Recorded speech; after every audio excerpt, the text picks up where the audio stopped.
Matt, I want to show this to you. You're a parent, right? Okay?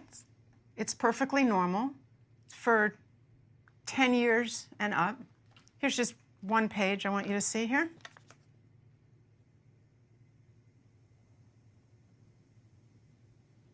For 10 and up, huh? It's unspeakable what these people have done to our children. When did that start? When was it decided that we need to start teaching kids about this stuff at such a young age?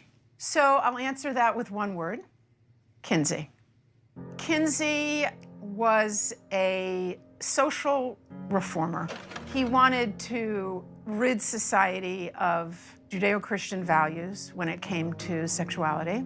And he worked very hard to do that, and I would say he succeeded. Kinsey would be very happy with our culture today. His idea was that children are sexual from birth, that we're all inherently sexual creatures from cradle to grave. He believed that true happiness is found in a life of perverse sexual experimentation, no matter the age. What came out is that his research was fraudulent. Kinsey based his fraudulent conclusions on data he collected from convicted sex offenders and child molesters. His research was conducted in prisons, not everyday America. He also performed horrific sexual experiments on children, some under the age of 1. His most influential book, Sexual Behavior in the Human Male, contains an infamous chart called Table 34, which documents the orgasms of very young kids, including babies as young as 5 months old. But instead of suffering the consequences for his heinous actions, he was and still is celebrated by academia and Hollywood. His ideas form the foundation for sexual education in public schools today. How do we get from this to you can choose your own gender? Okay, well, now we have another very important character, and his name was John Money.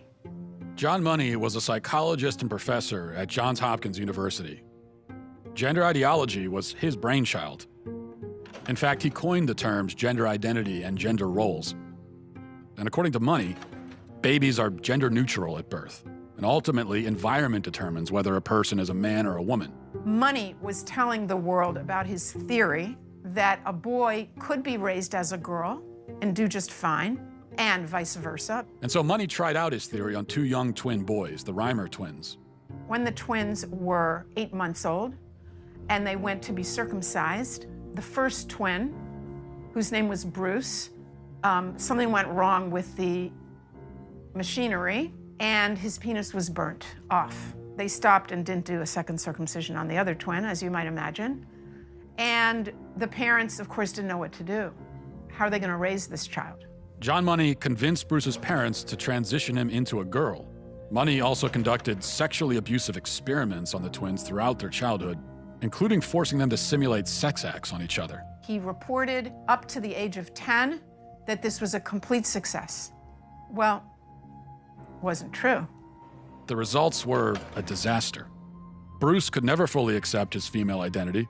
Eventually, his parents told him the truth, and he chose to transition back to a boy, taking the name David. As an adult, David spoke out about the abuse and the damage done to him by John Money. The girls would do their things with their Barbies and things like that, and that wouldn't interest me.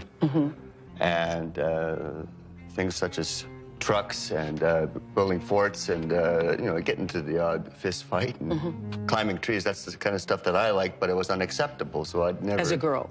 As a girl, I had no place to fit in. The trauma that he and his brother and his entire family went through left deep scars. His brother died of an overdose when he was 38, and then David committed suicide. There was never a retraction or an apology from John Money. Instead, his ideas were adopted by mainstream psychology, and they form the basis of gender ideology today. Why don't more people know about John Money and Alfred Kinsey? Evidently, there are forces that don't want this information out.